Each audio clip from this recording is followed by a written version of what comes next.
Hello guys, once again welcome to all of you. मैं आज आपके सामने कुछ मेंस का टॉपिक और कुछ करंट अफेयर्स लेकर के आया हूं जो आपके एग्जाम के लिए बहुत इंपॉर्टेंट होगा।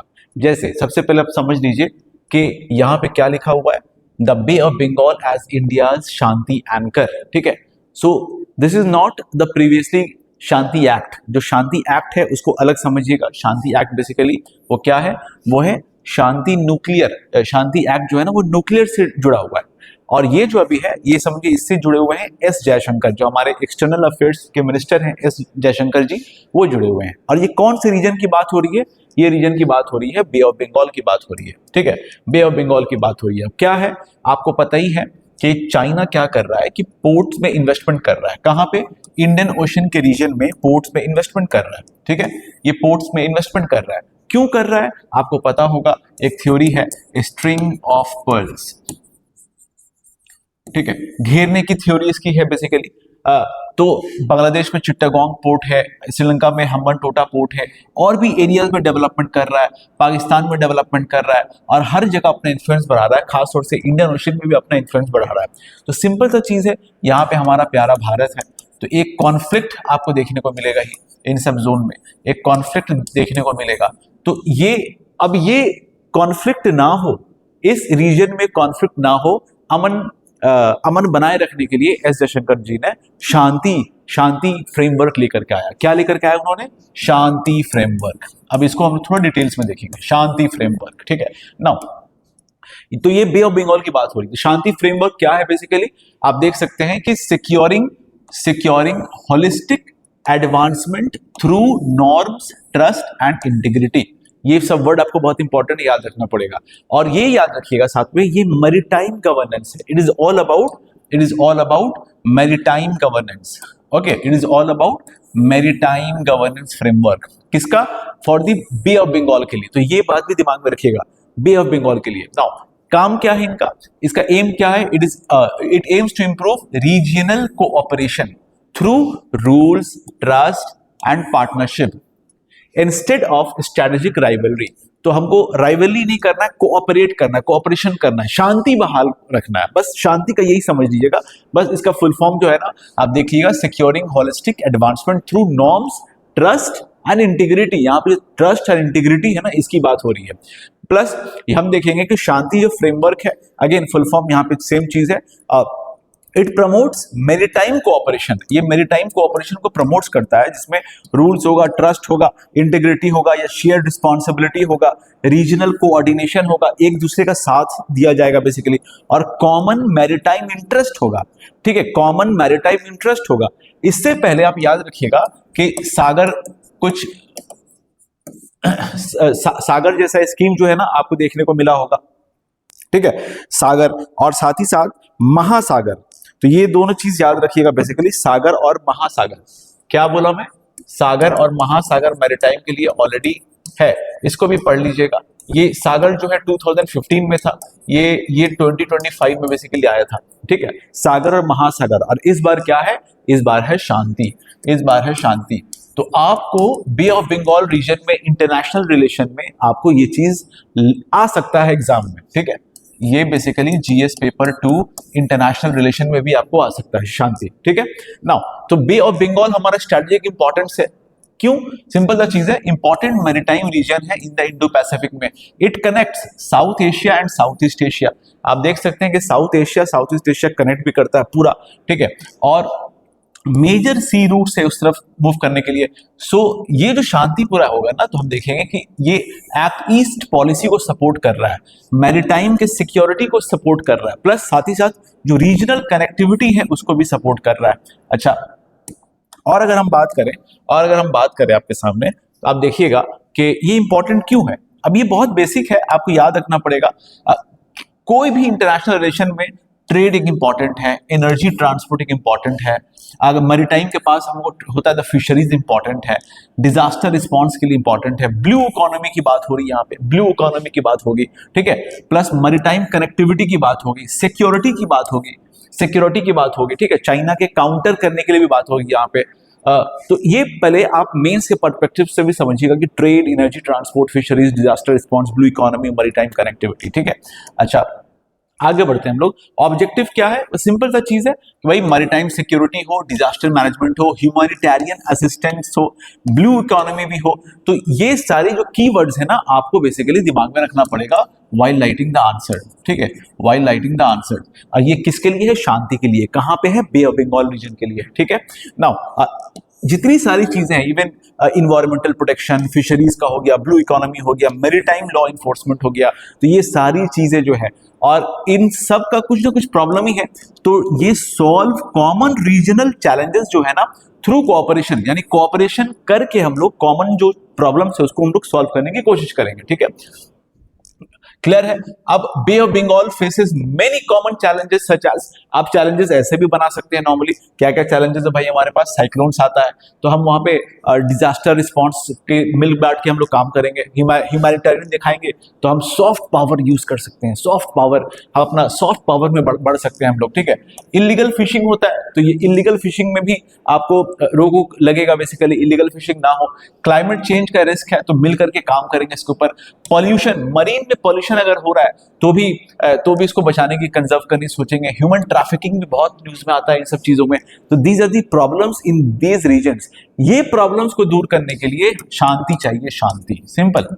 आप दिमाग में रख लीजिएगा। ठीक है, cyclone, illegal fishing, climate change, marine pollution, human trafficking, disaster vulnerability, weak regional coordination.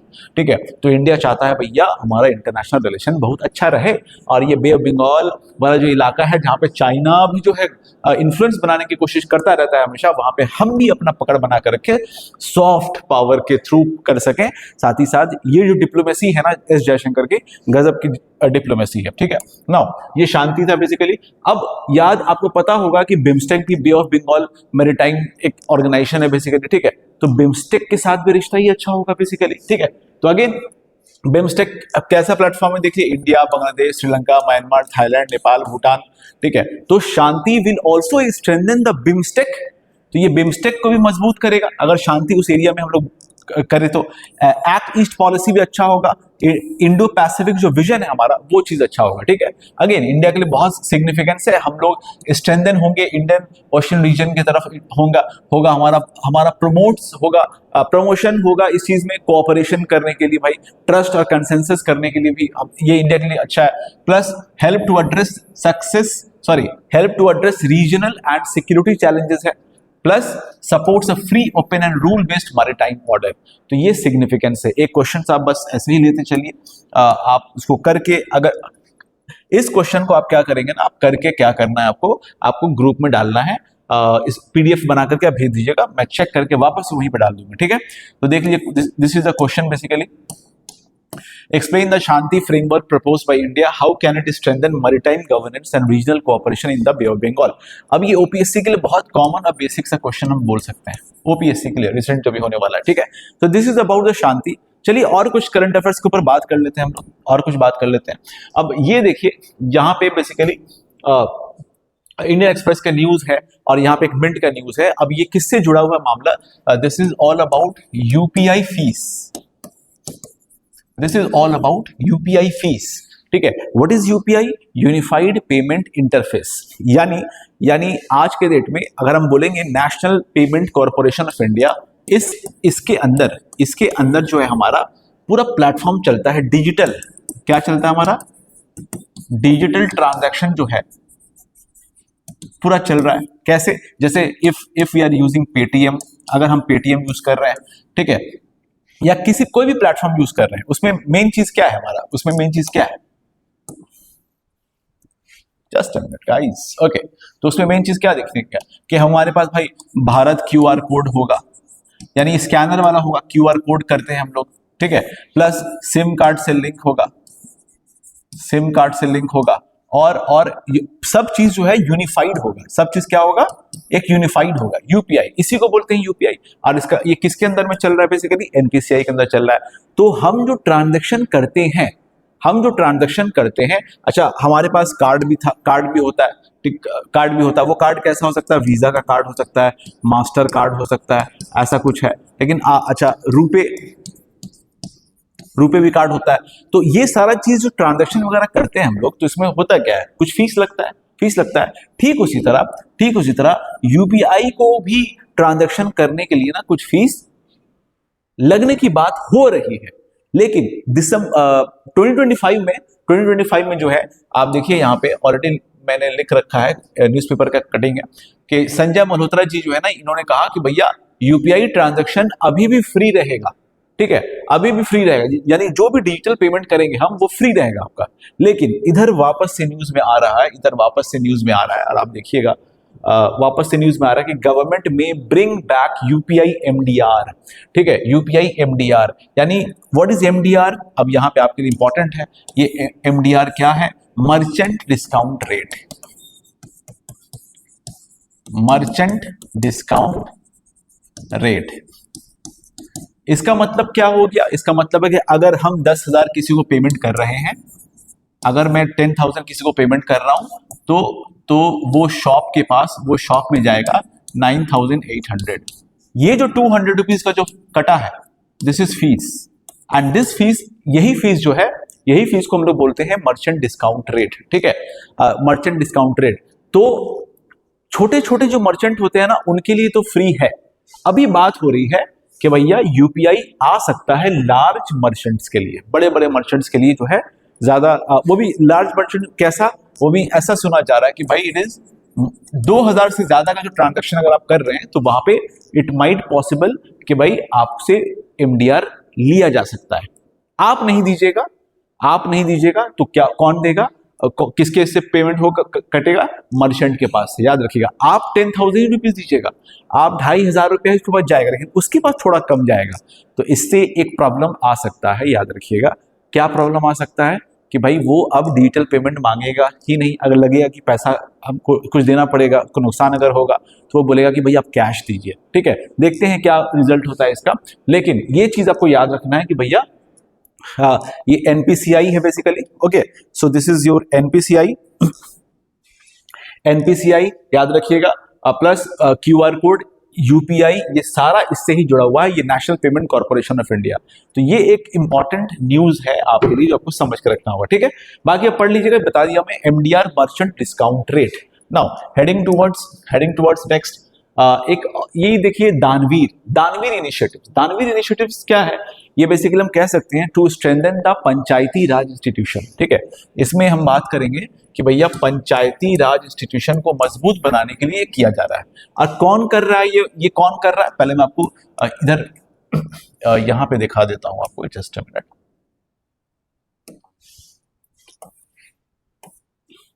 हाँ, दानवीर में कौन कर रहा है, मिनिस्ट्री ऑफ पंचायती राज, ठीक है। किसके पार्टनरशिप में, नेशनल इंफॉर्मेटिक्स सेंटर्स और डीजी हार्ट। तो पहला एमसीक्यू तो यही, यूल हैव टू रिमेंबर कि दानवीर क्या है, मिनिस्ट्री ऑफ पंचायत के अंदर आता है, एस्ट्रिक मैं मार देता हूं, प्लस नेशनल इंफॉर्मेटिक्स सेंटर और डीजी हार्ट्स, तो ये दोनों क्लब करके आपको एक आंसर मिलेगा। प्लस इनका एम क्या है, डिजिटल इंफ्रास्ट्रक्चर बढ़ना, कहां पे, पंचायत में, ये बहुत इंपॉर्टेंट है, याद रखिएगा, पंचायत में।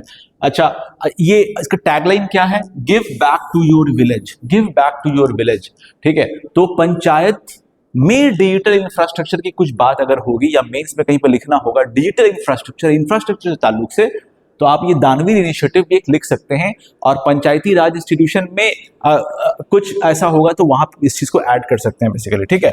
प्लस ये कैसे करेंगे, अच्छा है क्या, ये है क्या बेसिकली, कि जो भी डिजिटल इंफ्रास्ट्रक्चर की डेफिसिट है पंचायत में, बोला गया है कि भाई सिटीजन्स आए और पार्टिसिपेट करें, यानी सिटीजन्स वॉलंटरली जो है ना, वो उनको अगर मन करे तो भैया वो कंप्यूटर दे दे, लैपटॉप दे दे, यानी जो गैप्स है ना पंचायत में, जो गांव ग्राम में, उसको फुलफिल करने की कोशिश की जा रही है, किसके थ्रू, सिटीजन्स के थ्रू, ठीक है। और ये कैसे कीजिएगा,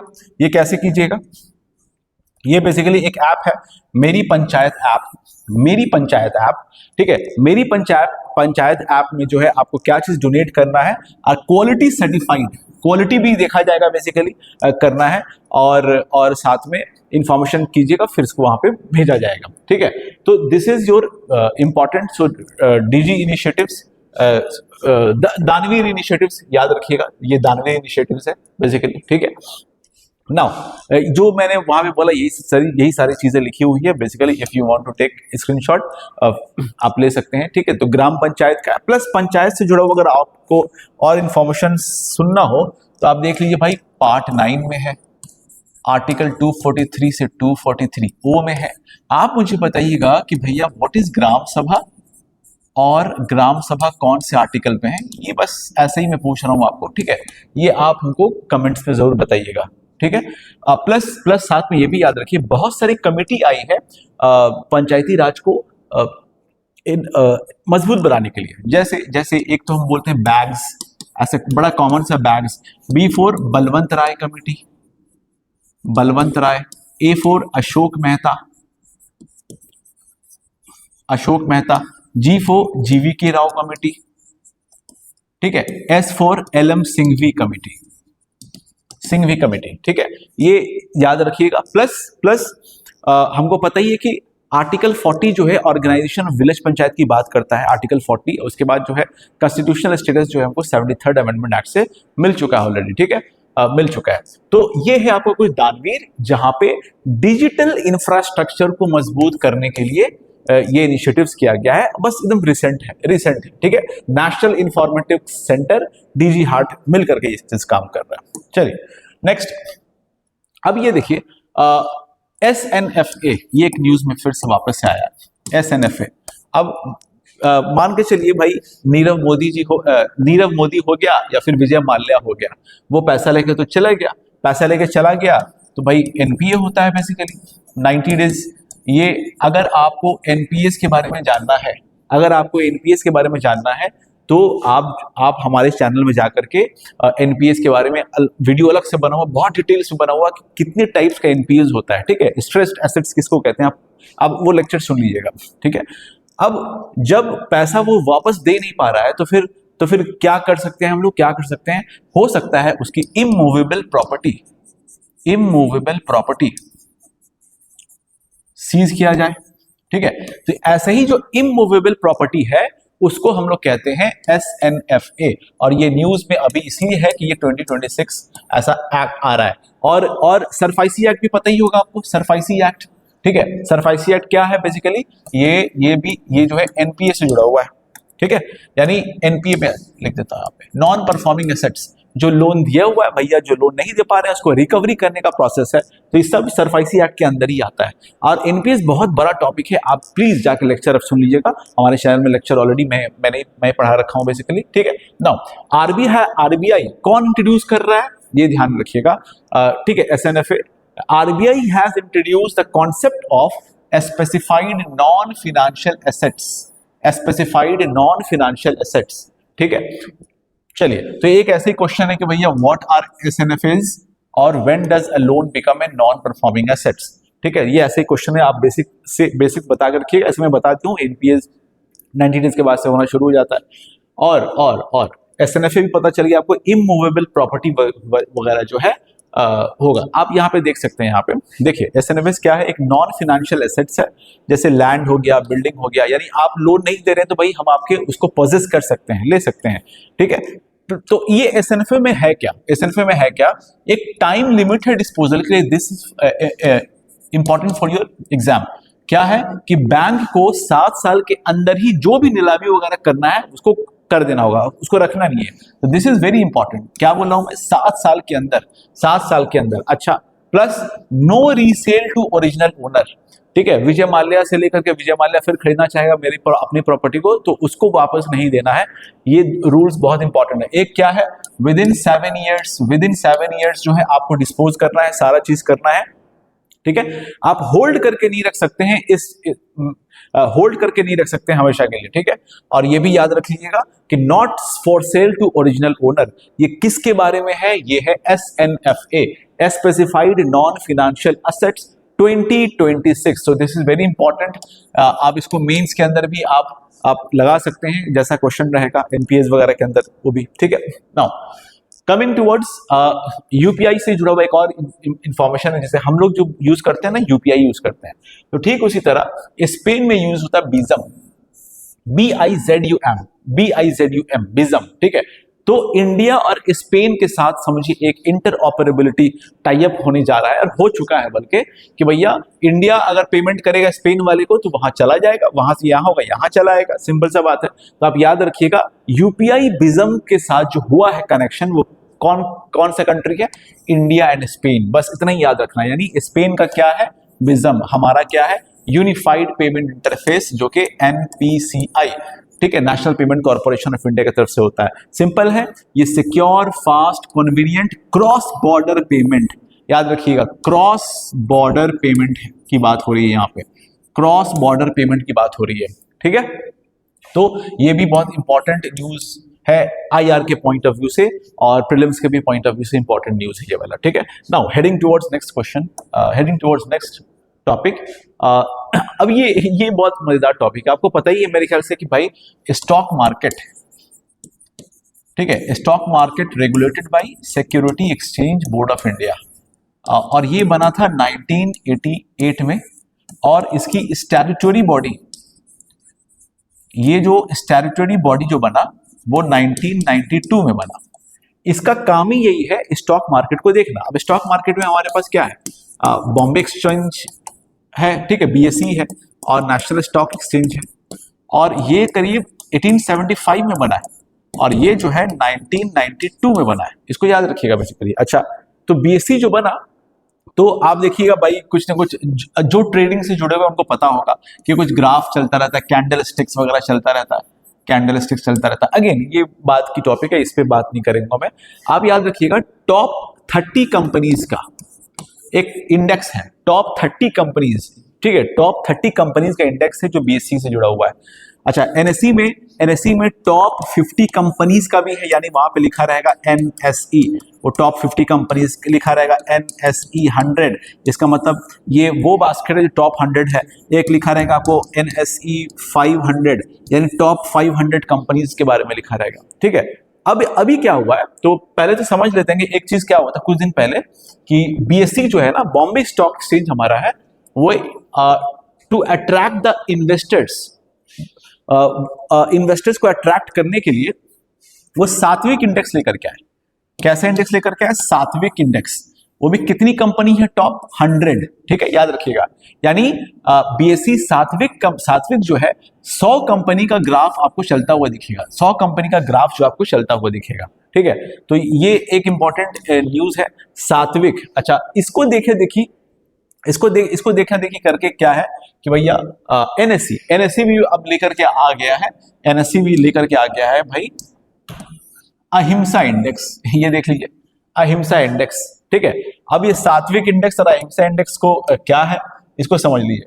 तो सात्विक है, सिंपल सा चीज है कि भाई टॉप 100 कंपनीज है selected using the themes of ethics के बेस पे, यानी वैसी कंपनी जो एथिक्स वाली काम करती हो, ट्रांसपेरेंसी काम करती हो, इन्वायरमेंटल सोशल गवर्नेंस का स्टैंडर्ड हो, ठीक है, यानी एथिकल गवर्नेंस, ट्रांसपेरेंसी, ESG, ठीक है। तो बहुत सारा सेक्टर्स इस सब कवर बेसिकली नहीं किया जाएगा। लेदर जैसे एनिमल किलिंग वाली बात हो गई, ठीक है, पोल्ट्री वाली बात हो गई, डेयरी वाली बात हो गई, तो इन बहुत सारी चीजों को कवर नहीं किया जाएगा, ठीक है। तो ये सात्विक, तो टू अट्रैक्ट द इन्वेस्टर्स, याद रखिएगा, टू अट्रैक्ट द इन्वेस्टर्स ये लाया जा रहा है। तो ठीक उसी तरह ये भी लेकर के आ गया, एनएससी भी लेकर के आ गया। अब ये भी बोल रहे कि भैया वैसी कंपनी होगी, वैसी कंपनी होगी जहां पे करीब अहिंसा वाला कॉन्सेप्ट हो, ठीक है। अब ये तो ठीक है, अब टू अट्रैक्ट द इन्वेस्टर्स, लेकिन आप देखिए जैसे विंड एनर्जी, मैं एक एग्जांपल लेता हूं, सुजलोन, ठीक है, हम एक कंपनी है सुजलोन, वो अहिंसा वाले ग्रुप में है, ठीक है, वो अहिंसा वाले ग्रुप में है, और वो सुजलोन जो है ना विंड एनर्जी का भी है, विंड एनर्जी है। अब ये जो विंड एनर्जी होता है, यहाँ पे बर्ड्स आती हैं, बर्ड्स, और चिड़िया की डेथ हो जाती है। अब एक टॉपिक है गवर्नेंस का है। अब ये क्यों ही लाया गया है? अगेन लाने का रीजन यही है कि भाई to attract the investors, simple सा चीज है। लेकिन एक गवर्नेंस की बात हो रही है कि भाई इस पे भी ध्यान देना चाहिए कि अगर ऐसा है तो क्यों हो रहा है ऐसा। एनीवेज आपके लिए एमसीक्यू क्या है कि भैया निफ्टी अहिंसा याद रखिएगा बेसिकली, ठीक है। ये निफ्टी जो वर्ड है ना वो आपको एनएससी के अंदर देखने को मिलेगा। क्लियर है ये वाला? तो आपको याद रखना। ये देखिए इंडेक्स के बारे में, बीएसई ने टॉप 30 कंपनीज का जो इंडेक्स बनाया था, टॉप 30 कंपनीज का जो इंडेक्स बनाया था वो 1986 में लॉन्च किया था बॉम्बे स्टॉक एक्सचेंज, ये खुद 1875 में बनाया, ठीक है। एनएससी का जो निफ्टी 50 है टॉप 50 कंपनीज जो है वो 1996 में हुआ था और ये खुद बना है 1992 में बना था, ठीक है। बाकी अभी बहुत ज्यादा जानने की जरूरत नहीं है। बेसिकली अभी क्या है, ये जून 2026 में 100 का इंडेक्स लेकर के आया है बॉम्बे स्टॉक एक्सचेंज, जो 7वीं 100 है, और एनएससी जो है आपको अहिंसा 500 लेकर आया है, ये जुलाई में लेकर के आया है, ठीक है। तो अहिंसा नॉन वायलेंस बेस्ड स्क्रीनिंग देख करके, ताकि to attract the investor, simple. इसका मेन क्या है कि भाई to attract investors in company में। अब यहां पर भी ट्रांसपेरेंसी होगा कि नहीं, ये देखने की बात होगी। चलिए अब स्टॉक मार्केट से कुछ और इंफॉर्मेशन आप देख लीजिए कि 1991 में फिरवानी कमेटी थी, एक फिरवानी कमेटी, ठीक है। फिरवानी कमेटी ने क्या बोला कि भाई national stock exchange as a fully automated screen based electronic trading platform create किया जाए, ठीक है। तब देखिए 1992 में ऐसा बना था। तो नेशनल स्टॉक एक्सचेंज का जो रिकमेंडेशन था फिरवानी कमेटी के नाम से था।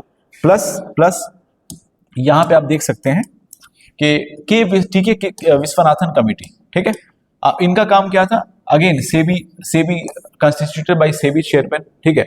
इनका क्या काम था? जो भी इनसाइडर ट्रेडिंग होता है, यानी अंदर का इंफॉर्मेशन बाहर देता है, इनको ऐसे फ्रॉड को, अनफेयर ट्रेड प्रैक्टिसेस को आप रोके। तो ये चीज स्टॉक मार्केट से याद रखिएगा, ठीक है। विश्वनाथन कमेटी और एक हो गया फिरवानी कमेटी। क्लियर है?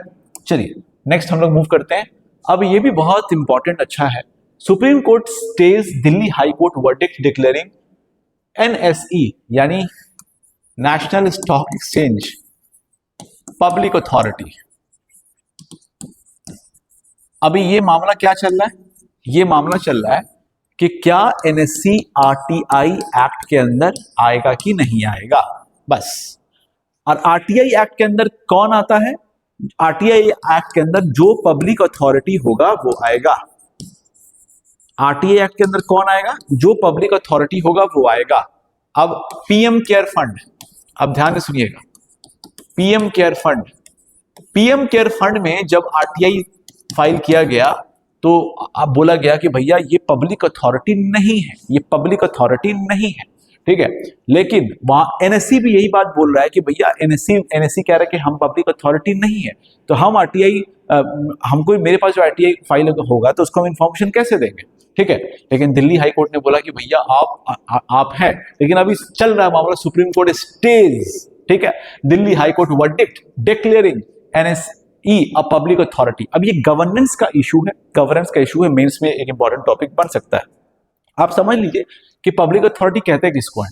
पब्लिक अथॉरिटी सिंपल सा चीज है, आरटीआई एक्ट के अंदर बोला गया है कि जो भी चीज कॉन्स्टिट्यूशन में है वो पब्लिक अथॉरिटी होगा, ठीक है। यानी आप याद रखिएगा स्टेट आर्टिकल 12 में है, ठीक है। और एक अभी हम बात कर रहे हैं पब्लिक अथॉरिटी, एक मैं बात कर रहा हूं पब्लिक अथॉरिटी, यानी आर्टिकल 12 में जो भी है वो पब्लिक अथॉरिटी हो जाएगा। लेकिन all public authorities are not state, ये बात को याद रखिएगा, ठीक है। सो कोई पार्लियामेंट से लॉ बन करके आया वो भी पब्लिक अथॉरिटी होगा, किसी स्टेट लेजिस्लेचर से कोई चीज बना है वो भी पब्लिक अथॉरिटी होगा, प्लस नोटिफिकेशन इशूड करके, ठीक है, और order made by the appropriate government वो भी पब्लिक अथॉरिटी होगा। साथ ही साथ कोई ऐसी बॉडी ओन्ड एंड कंट्रोल्ड या सब्सटैंशियली फाइनेंस्ड। सब्सटैंशियली फाइनेंस का मतलब क्या है, मैं आपको समझाता हूं। जैसे कि पॉलिटिकल पार्टीज, ठीक है, अगर पॉलिटिकल पार्टीज की ऑफिस, ध्यान से समझिएगा, ऑफिस किसी ए जगह से बी जगह रख दी गई, ठीक है, ए जगह से बी जगह ट्रांसफर कर दी गई, तो पैसा नहीं देना पड़ा, बस इधर से उधर कर दिया गया, ठीक है, कर दिया गया। तो ये भी क्या हो गया, और इसके लिए कोई पैसा नहीं लिया गया, तो इसको इस टाइप को बोलते हैं सब्सटैंशियली फाइनेंस। ठीक है, अब मैं यही एग्जांपल क्यों दिया हूं, क्योंकि क्या पॉलिटिकल पार्टी पब्लिक अथॉरिटी है कि नहीं, इस पर डिबेट चल रहा है। ठीक है, इस चीज को समझने के लिए आपको हमारा गवर्नेंस का फुल क्लास करना पड़ेगा बेसिकली। ठीक है, तो अभी फिलहाल के लिए समझिए, अभी करंट स्टेटस जो है ना, political party is not under public authority. अब ये डिबेट है, याद रखिएगा कि एक तरफ बोला जा रहा है कि ये पब्लिक अथॉरिटी है, ठीक है, और एक तरफ डिबेट है, पॉलिटिकल पार्टीज बोलती है कि नहीं, हम लोग पब्लिक अथॉरिटी के अंदर नहीं आएंगे। दोनों का अपना प्रॉस एंड कॉन्स है, इसको पढ़ के रखिएगा, समझ के रखिएगा, मैं कभी और आपको समझा दूंगा, फिलहाल के लिए समझ लीजिए। साथ ही साथ एनजीओज वगैरह भी, वैसा एनजीओज जो सब्सटैंशियली फाइनेंस्ड हो। सब्सटैंशियली फाइनेंस का मतलब पैसा डायरेक्ट देना नहीं हुआ, किसी इनडायरेक्ट वे में हेल्प करना हुआ। ठीक है, अगेन डायरेक्टली और इनडायरेक्टली बाय फंड्स अगर दिया जाए और by the appropriate of the government, तो ये पब्लिक अथॉरिटी है। तो पब्लिक अथॉरिटी को समझ कर रखिएगा, गवर्नेंस के इसमें बहुत ही इंपॉर्टेंट है। प्लस आरटीआई जब आप पढ़िएगा तो वहां पे पब्लिक अथॉरिटी को समझना होगा आपको अच्छी तरीके से। ठीक है, तो यहाँ पे मुद्दा क्या है कि भैया एनएसई नेशनल स्टॉक एक्सचेंज क्या पब्लिक अथॉरिटी है कि नहीं है, इसी पे इशू चल रहा है, इसको आप पढ़ के रखिएगा। क्लियर है? कमिंग टुवर्ड्स नेक्स्ट टॉपिक, ये है समुद्र मंथन स्कीम। ठीक है, समुद्र मंथन नेशनल ऑफशोर एक्सप्लोरेशन स्कीम। अब ये क्या है, इसको समझिएगा। एक रिपोर्ट है, पहले ये रिपोर्ट देख लीजिए आप। इंडिया का जो क्रूड ऑयल जो हम मंगाते हैं ना, वो 85% एवरेज हम मंगाते हैं। हमारा जो रिक्वायरमेंट है 85% बाहर से मंगाते हैं। ठीक है, अभी ये रिकॉर्ड हाई हो गया है और 88.7 हो गया है। ठीक है, 88.7 हो गया, ये रिसेंट का रिपोर्ट की मैं बात कर रहा हूं। यानी पहले 85% था, अब हो गया है 88%, यानी और हालत खराब हो रही है हमारी। अच्छा, वॉर अगर हो जाए, अब आप सोच लीजिए, जहां पे हम 88% डिपेंडेंसी, हमारा 88% डिपेंडेंसी है, और वॉर अगर हो जाए तो भाई हमारी तो हालत खराब हो जाएगी। ठीक है, तो इसी चीज को काउंटर करने के लिए गवर्नमेंट ने अभी क्या लाया है, गवर्नमेंट अभी लाई है समुद्र मंथन। अब ये क्या है, बेसिकली सिंपल सा चीज है, देखिए 85% या अभी के लेटेस्ट के हिसाब से 88% की बात करेंगे, हमारा इंपोर्ट बिल बहुत ज्यादा बढ़ेगा। ठीक है, तो गवर्नमेंट ने क्या करा, समुद्र मंथन लेकर के आया कि हम लोग खुद खोज करेंगे, हम लोग खुद तेल खोजेंगे, deep water, ultra deep water oil gas exploration करेंगे, यानी मोर डोमेस्टिक प्रोडक्शन करने की कोशिश करेंगे, ताकि कम से कम इंपोर्ट कर पाए और बेटर एनर्जी हो पाए, कम से कम इंपोर्ट कर पाए और बेटर एनर्जी हमारा हो पाए। क्लियर है? तो ये है समुद्र मंथन, ये है समुद्र मंथन, इसको आपको याद रखना पड़ेगा। अब हल्का कुछ ये देख लीजिए, यहां पे देख लीजिए आप, जैसे समुद्र मंथन नेशनल ऑफशोर एक्सप्लोरेशन स्कीम। ठीक है, क्लियर है? जस्ट 31 जुलाई 2026 को अप्रूव हुआ है। किस मिनिस्ट्री के अंदर आता है, MCQ, ministry of petroleum and natural gas. ठीक है, इथेनॉल वाला इशू चल रहा है, वो कभी और डिस्कशन करेंगे हम लोग। ठीक है, नाउ ये आउटले है, अगेन ये कब तक के लिए है, अप टू 2030-31, यानी ये आपके लिए बहुत ही इंपॉर्टेंट है, बहुत ही इंपॉर्टेंट है। ठीक है, तो ये कुछ टॉपिक थी, ये कुछ टॉपिक है बेसिकली जो मैं आपके साथ आज डिस्कशन करने का मन किया।